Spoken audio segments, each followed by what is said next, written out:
Hello everyone, welcome to Anubha study facts. आज से हम लोग अपने चैनल पर सीडीपी के क्वेश्चंस को डिस्कस करेंगे। ये सीटेट और वर्ग 3 एमपीटेट जिसे हम कह रहे हैं, जो कि एक एलिजिबिलिटी टेस्ट है, इसमें आपकी हेल्प करेंगे। और ये क्वेश्चंस हम लोग 15 क्वेश्चंस को डिस्कस करेंगे ऑल्टरनेटिव डेज में। और अगर आप 30 क्वेश्चन एक सेशन में देखना चाहते हैं तो वो भी आप कमेंट्स में बता सकते हैं। मैंने कम्युनिटी पर शेयर किया था, तो उसमें मुझे काफ़ी अच्छी वोट्स मिले कि आप प्रीवियस ईयर पेपर के क्वेश्चंस को डिस्कस कीजिए, इसलिए मैं यहाँ पर ये सेशंस लेकर आई हूँ। और इसमें मैं कोशिश करूँगी कि आपके जितने भी डाउट्स हैं वो इसी वीडियो में क्लियर होते चले जाएं। और कोई भी आपका फिर भी डाउट रह जाता है तो आप कमेंट्स कर पूछ सकते हैं। तो चलिए फिर आज का सेशन हम शुरू करते हैं। फर्स्ट क्वेश्चन है ग्रॉस मोटर स्किल क्या, मतलब इसमें से आपको छांटना है। तो देखो, सबसे पहले ग्रॉस मोटर स्किल होती क्या है, जहाँ पर बड़ी मसल्स का यूज होता है। ठीक है, फाइन मोटर स्किल्स क्या होती हैं, जहां पर छोटी मसल्स का यूज होता है। फॉर एग्जांपल, अगर आपको लिखना है तो आप अपनी उंगलियों की जो छोटी मांसपेशियां हैं उनका यूज करेंगे। ठीक है, तो राइटिंग, ड्राइंग, कैचिंग, इन सब में क्या है, छोटी मांसपेशियों का यूज होता है। तो ये आपकी कौन सी कहलाएंगी, फाइन मोटर स्किल्स। लेकिन जो वॉकिंग है वो क्या है, बड़ी जहां पर मसल्स का यूज हो रहा है, तो वो आपकी क्या है, स्थूल क्रियात्मक कौशल का उदाहरण है। यहाँ पर आपका फर्स्ट क्वेश्चन क्लियर हो गया। तो आप याद रखना, जो भी डेवलपमेंट है वो gross motor skill to fine motor skills में जाता है। ये 2019 सीटेट जुलाई में पूछा गया था, और ये वर्ग 3 2022 में जो 5 मार्च को एग्जाम हुआ था उसमें पूछा गया था। ठीक है, इस तरीके से मैं आपको क्लियर भी करती जाऊंगी और आपको सारे कंसेप्ट इस पूरी सीरीज में, मैं ये सीरीज 1000 क्वेश्चन की लेकर आने वाली हूँ, जो आपको वर्ग 3 और सीटेट में बहुत ज्यादा हेल्प करेगी। इससे आपके सारे कंसेप्ट क्लियर करने की मैं पूरी कोशिश करूंगी। चलिए हम अपने सेकंड क्वेश्चन पर बढ़ जाते हैं। सेकेंड क्वेश्चन है, a definite sequence is found in development from head to toe, from tongue to waist, from waist to legs और फ्रॉम लेग्स टू हेड। तो आप सबने पढ़ा होगा हेड टू टो डेवलपमेंट कहाँ से होता है, हेड टू टो। इसे किस प्रकार का डेवलपमेंट बोलते हैं, तो इसे बोलते हैं सेफेलोकॉर्डल डेवलपमेंट। कैसा बोलते हैं, सेफेलोकॉर्डल डेवलपमेंट। प्रॉक्सिमोडिस्टल डेवलपमेंट क्या होता है, फ्रॉम सेंटर टू पेरिफेरी। देखिए, अगर आप बिल्कुल बिगनर हैं तो मैं आपको एक सजेशन दूंगी कि मैं जो भी टर्म्स यहाँ पर यूज कर रही हूँ, आप उनको एक पेपर पेन लेकर बैठो। जैसे मैंने आपको gross motor skills, fine motor skills के एग्जाम्पल बताए, तो आप लिखो कि भाई ग्रॉस मतलब जहाँ पर बड़ी मसल्स यूज होती है, फाइन मतलब जहाँ पर छोटी मसल्स यूज होती है। अब डेवलपमेंट जो है वो किस तरीके का होता है, फ्रॉम हेड टू टो होता है, जिसे हम सेफेलोकॉर्डल डेवलपमेंट बोलते हैं। फिर दूसरा होता है प्रॉक्सिमोडिस्टल, जिसे सेंटर टू पेरिफेरी बोलते हैं। तो आप इस तरीके से ना पेपर पेन लेकर बैठो, शॉर्ट में इन चीजों को लिखते चलो। ठीक है, तो यहाँ पर हमारा फर्स्ट ऑप्शन बिल्कुल सही हो जाएगा। चलिए नेक्स्ट क्वेश्चन पर बढ़ जाते हैं। और आप ना सेशन में खुद से इंटरेक्ट करो और आंसर देने की कोशिश करो। मेरे आंसर देने से पहले ऐसे लिखो कि थर्ड क्वेश्चन का ए आंसर सही है, फोर्थ का बी सही है। मतलब इस तरीके से आप भी इंटरेक्टिव बनो, सो दैट आपको एक माइंड में चलेगा कि अच्छा, मेरे ना आउट ऑफ 15 इतने मार्क्स आए हैं, या मेरे में यहाँ कमी रह गई, या अभी मैंने ये वाला टॉपिक अच्छे से क्लियर नहीं किया है ना। तो थोड़ा आप भी इंटरेक्ट बनो। चलिए, डिटर्मिनेंट्स ऑफ डेवलपमेंट, विकास के निर्धारक तत्व कौन से हैं, health of parents, educational level of parents, social relation of family और मैच्योरिटी इन लर्निंग। तो देखो, डिटर्मिनेंट्स पूछा है, निर्धारक तत्व पूछा है, इस वजह से मैच्योरिटी एंड लर्निंग, परिपक्वता और सीखना बहुत ज्यादा जरूरी है। लेकिन यहाँ पर अगर ये बात आ जाती कि सोशल डेवलपमेंट्स कौन कौन से हैं, तो यहाँ पर आता कि पेरेंट्स और सोसाइटी, फैमिली, ये सभी हो जाते। लेकिन हमसे क्या पूछा है, विकास के निर्धारक तत्व कौन से हैं, तो maturity and learning will be the correct answer. Next question पर बढ़ जाते हैं। नेक्स्ट क्वेश्चन है, running and climbing is related to. देखो, अभी हमने बात की थी ना, रनिंग आप दौड़ रहे हो, क्लाइंबिंग मतलब आप किसी चीज पर चढ़ रहे हो, फॉर एग्जांपल पेड़ पर चढ़ रहे हो, तो ये आपके मोटर डेवलपमेंट है। किस प्रकार के डेवलपमेंट है, मोटर डेवलपमेंट है। अब पैरों से ही चलते हैं, पैरों से ही चढ़ रहे हैं, तो ये कौन सा हो गया, मोटर डेवलपमेंट ऑफ लेग्स। लेकिन अगर पूरे शारीरिक रूप से बात हो रही होती तब हम फिजिकल डेवलपमेंट की ओर जाते। ठीक है, मोटर डेवलपमेंट ऑफ हैंड्स क्यों नहीं होगा, देखो रनिंग में हाथ का उतना यूज नहीं है जितना पैरों का है, इसलिए हमारा ए ऑप्शन बिल्कुल सही हो जाएगा। नेक्स्ट क्वेश्चन पर बढ़ जाते हैं। ग्रोथ एंड डेवलपमेंट आर, वृद्धि एवं विकास एक दूसरे से किस प्रकार से संबंधित हैं। तो आपने हमेशा पढ़ा होगा, growth and development are interrelated and interdependent, एक दूसरे पर निर्भर भी है और एक दूसरे से संबंधित भी है।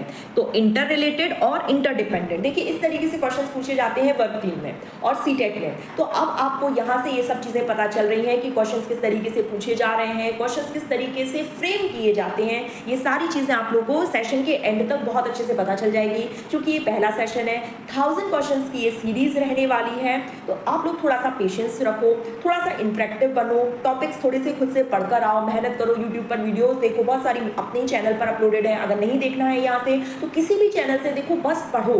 मेरा केवल एक उद्देश्य यही है कि सीटेट और वर्ग 3 ज़्यादा से ज़्यादा लोगों का क्लियर हो जाए, ताकि आप लोग अपकमिंग एग्जाम्स के लिए एलिजिबल हो जाएं। जब एक एलिजिबिलिटी टेस्ट पास हो जाता है ना, तो मन में बहुत मोटिवेशन बढ़ जाता है, हमारे अंदर एक एंथुसियाज्म डेवलप हो जाता है, हम अंदर से चीज़ें सीखने में रुचि रखने लगते हैं। तो अगर आप लोग ये वाला एग्जाम क्लियर कर लेंगे, सीटेट या वर्ग 3 जो भी आप दे रहे हैं या जो भी आपने अभी तक क्लियर नहीं किया है, तो आप खुद देखिएगा आपने आधी दूरी तय कर ली है अपनी मंजिल में पहुंचने के लिए। और जब आप मंजिल तक पहुंचने के लिए आधी दूरी बिल्कुल इतने अच्छे से तय कर लेंगे ना, तो अगली जो आधी दूरी है वो पता ही नहीं चलेगा, और कब आप एक बेहतरीन टीचर बन जाएंगे ये आपको खुद भी पता नहीं चल पाएगा। और मेरी विशेष आप लोग के साथ हमेशा है, मैं ये सेशंस आप लोग के लिए इसीलिए ला रही हूँ ताकि मैं अगर छोटा सा भी कंट्रीब्यूशन आपकी सक्सेस में कर पाऊँ तो ये मेरे लिए बहुत बड़ी बात होगी।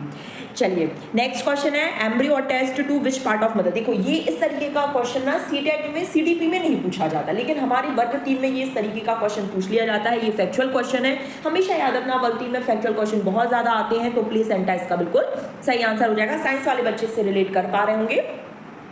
नेक्स्ट क्वेश्चन है 75% brain develop at the age of, तो ये भी फैक्चुअल क्वेश्चन है। नोम चॉम्स्की ने ये बात बताई है कि भाई 5 साल तक का जो बच्चा है उसका जो लैंग्वेज का डेवलपमेंट है, उसका जो ब्रेन का जो विकास है वो बहुत अच्छी तरीके से हो जाता है, 75% हो जाता है। तो किस एज तक? 5 साल तक। ये बिल्कुल फैक्चुअल चीज़ है, ये आपको लर्न रखनी ही है।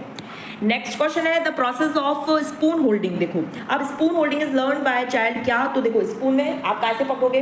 हाथ से पकड़ोगे। थोड़ा समझना है इस चीज़ को।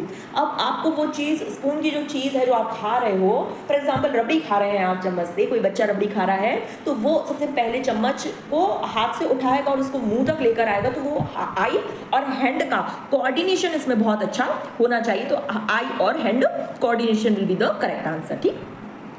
नेक्स्ट है the pace of development varies from one individual to another but follows pattern. देखो डेवलपमेंट ना सबका अलग अलग गति से होता है, पेस सबकी जो डेवलपमेंट की गति है वो अलग अलग होगी। फॉर एग्जाम्पल कोई बच्चा 1.5 साल में चलना सीखता है, कोई बच्चा 1.25 साल में चलना सीखता है, कोई बच्चा 2 साल में चलना सीखता है, कोई बच्चा 2 साल में बोलना सीखता है, कोई 3 साल तक भी सीखता है। मतलब थोड़ा सा जो पेस है, जो गति है वो अलग होती है, लेकिन इनका जो सिक्वेंस है और जो ऑर्डर है, मतलब सबसे पहले बच्चा क्रॉल करेगा, फिर धीरे धीरे घुटनों की बल चलेगा, फिर कुछ पकड़ के खड़ा होगा, फिर चलना सीखेगा, फिर दौड़ेगा, तो सीक्वेंस और ऑर्डर में ही होगा, लेकिन सारे बच्चों का पेस अलग होगा। लेकिन सिमिलरिटी क्या होगी? उसका सीक्वेंस और उसका ऑर्डर। तो ये ऑप्शन बिल्कुल सही हो जाएगा। नेक्स्ट क्वेश्चन है who considered freedom and continuity to be necessary for learning. ये कौन कहते हैं? तो देखो मैंने आपको बोला एमपी टेट में वक्त में फैक्चुअल चीजें बहुत आ रही हैं, तो आप इनको नोट डाउन कर लो। फ्रोबेल, फ्रेडरिक फ्रोबेल इनका पूरा नाम है। इन्होंने सीखने के लिए स्वतंत्रता एवं निरंतरता को आवश्यक बताया है। ठीक है। रीइंफोर्समेंट की बात स्किनर ने की है, मैं आपको यहीं से बता देती हूँ। लैंग्वेज एक्विजिशन डिवाइस LAD की बात नोम चॉम्स्की ने कही है। पियाजे ने एनवायरनमेंट को तवज्जो दी है। नेक्स्ट है who give the principle of language acquisition. देखिए मैंने आपको अभी ही बताया था नोम चॉम्स्की ने। देखो यहाँ पर कितने फैक्चुअल चीजें पूछते हैं वर्ती में, तो नोम चॉम्स्की ने लैंग्वेज एक्विजिशन के बारे में बात की थी। नेक्स्ट है बैबलिंग स्टार्टेड। बैबलिंग कहाँ से, मतलब किस मन से शुरू हो जाती है? तो 2 मन से शुरू हो जाती है। बच्चा ब ब प प न न, बैबलिंग बबलाना, मतलब बलबलाना उसे बोलते हैं। इस तरीके से चीजें शुरू कर देता है। नेक्स्ट है फर्स्ट प्रोनाउंस इन बैबलिंग प्रोसेस, तो सबसे पहले वो वॉबल बोलता है। ठीक है। ये फैक्चुअल चीजें आपको ये चीजें लर्न करनी है, इसीलिए मैं बोल रही हूँ आप एक पेपर पेन लेकर बैठो, और अगर आप बिगनर हैं तो इनको शॉर्ट फॉर्म में इनको लिखते चले जाओ, बहुत ज्यादा बर्डन भी नहीं पड़ेगा। How does the economic status, जो बच्चा अगर कुछ सीख रहा है तो क्या उसमें बच्चे के पैसे, उसका रुतबा, उसका स्टेटस इफेक्ट डालेगा क्या? नहीं। Not effect of any type, किसी भी प्रकार का कोई प्रभाव नहीं पड़ता। आज के लिए लास्ट क्वेश्चन है which of the following is not a symbol of individual variation in achievement, variation in prior experience. बिल्कुल भाई ये सब चीजें तो बहुत जरूरी है, गाइडेंस जरूरी है, इंटरेस्ट जरूरी है, लेकिन जेंडर वेरिएशन नहीं। जेंडर किसी भी तरीके का हो, लड़का हो लड़की हो, इससे लर्निंग पर कोई भी इफेक्ट नहीं होता या अचीवमेंट पर कोई भी प्रभाव नहीं पड़ता। तो गाइस यहाँ पर हमारा सेशन कंप्लीट हुआ। आई होप आप लोगों को सेशन पसंद आया तो do like share subscribe. Out of 15 आप लोग के कितने मार्क्स आए please let me know in comment section. अपना एंथुसियाज्म बनाकर रखना, हम 15 क्वेश्चंस को डिस्कस करेंगे। ऑल्टरनेटिव डेज में ये सेशंस आएंगे। मैं पूरी कोशिश करूंगी ज्यादा से ज्यादा आपके कंसेप्ट्स क्लियर करूं ताकि आप लोग का इस बार सीटेट और वर्ग 3 दोनों ही क्वालिफाई हो जाए। चलिए फिर अपने नेक्स्ट सेशन में मिलेंगे। Thanks for watching this video.